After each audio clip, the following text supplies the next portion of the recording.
Group, এই group কিন্তু হাতিয়াতে আর থাকবে না। ঠিক আছে, শুধু হর্নি ইউনিয়ন নাই, টোটাল পুরা হাতিয়া উপজেলা বিএনপি অঙ্গ এবং সমাজী সংগঠন ঐক্যবদ্ধভাবে কাজ করবে। কি কথা ঠিক তো? আপনারা ঐক্যবদ্ধ আছেন? সংগ্রামী বন্ধুগণ, আজকে আমাদের অনেক নেতাই বলেছেন একটা ফ্যাসিস্ট সরকারের পতন হয়েছে ছাত্র জনতার আন্দোলনের মুখে। এই ফ্যাসিবাদ মুক্ত হলো, শেখ হাসিনা আজকে বিদেশে পালিয়ে গিয়েছে। পালিয়ে গেলেও তার দোসররা কিন্তু এখনো আছে। কি আছে না? তার দোসররা এখনো দেশকে অস্থিতিশীল করার পায়তারা চালাচ্ছে। তা আপনাদেরকে এই বিষয়ে সতর্ক থাকতে হবে। এই হর্নি ইউনিয়ন আমি বলতে চাই যে দেখবেন যে যারা বিগত দিনে ফ্যাসিবাদের দোষর ছিল তারা আমাদের দলে অনুপ্রবেশ করতে চাইবে। কি কথা ঠিক তো নাকি? এই যারা দীর্ঘত অত্যাচার নির্যাতন করছে আমাদের দলের নেতা কর্মীদেরকে, তাদেরকে দলে জায়গা দেওয়া হবে না। কি ঠিক তো? আপনারা ঠিক সবাই ক্ষমতা আছে, হাত করে দেখান। আরেকটা কথা বলেছে যে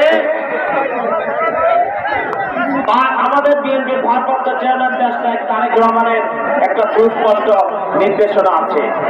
সেই নির্দেশনা হলো শুধু হর্নি ইউনিয়ন নয়, সারা বাংলাদেশে কোন জায়গায় কোন চাঁদাবাজি চলবে না, কোন জায়গায় কোন দখলবাজি চলবে না। কি কথা?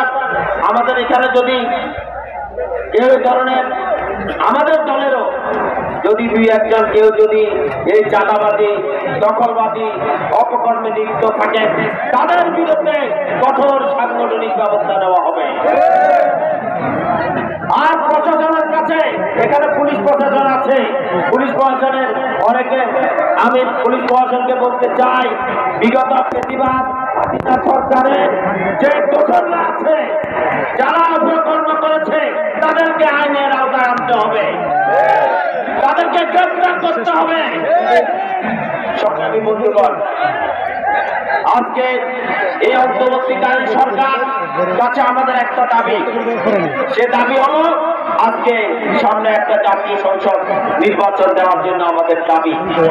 এর কারণ আপনারা জানেন 2014 সালে ফ্যাসিবাদ হাসিনা সরকার একটা একতরফা নির্বাচন করেছিল। সেই নির্বাচনে কি জনগণ ভোট দিতে পেরেছে? 2011 সালে দিনের ভোট রাতে হয়ে গিয়েছিল, সেখানে কি জনগণ ভোট দিতে পেরেছে? 2024 সালে দামি নির্বাচন হয়েছে, সেখানে কি জনগণ ভোট দিতে পেরেছে?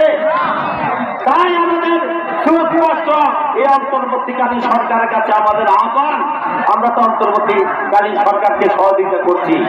আমাদের দাবি এই সংস্কারের নামে নির্বাচনকে বিলম্বিত করা যাবে না। খুব দ্রুত সম্ভব যে ডক্টর ইউনূস সাহেব সহ অন্যরা বলেছেন যে আগামী ডিসেম্বরের মধ্যে জাতীয় নির্বাচন দেবে। আমরা আজকের সভা থেকে বলতে চাই আগামী ডিসেম্বরের মধ্যে জাতীয় সংসদ নির্বাচনের ব্যবস্থা করতে হবে। কি কথা ঠিক তো? আপনাকে সবাই আমাদের যদি প্রয়োজন, যদি ডিসেম্বর মধ্যে যদি জাতীয় সংসদ নির্বাচনের ব্যবস্থা না করেন তাহলে কিন্তু বাংলাদেশের জনগণ এটা মানবে না। কি কথা ঠিক তো নাকি? তাহলে আমরা কি করব? যতক্ষণ